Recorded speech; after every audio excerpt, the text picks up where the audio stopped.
Film bros glaze this horror movie. Should they?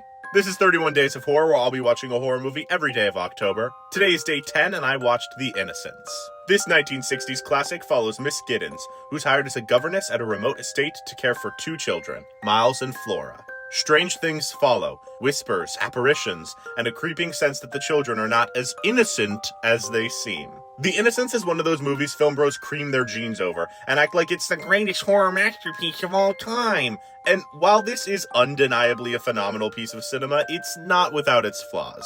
What I love most is just how eerie and frightening this is for the 1960s. When you think of black and white mid-century horror, you think of cringe, camp, and overacting.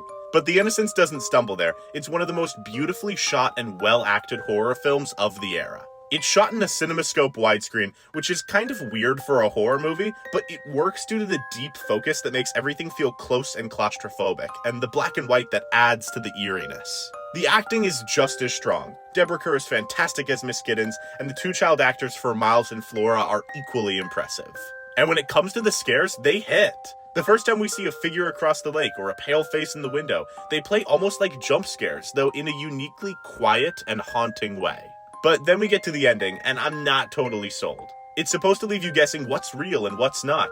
Is this a ghost story, or does Miss Giddens just have an overactive imagination? But the film's ambiguity doesn't feel like it deepens the mystery, it feels like it avoids committing to one.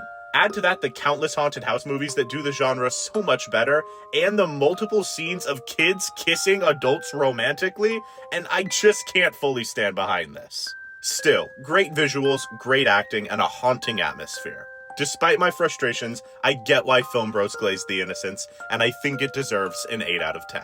If you want more breakdowns on iconic horror movies, then like and follow for the rest of the challenge.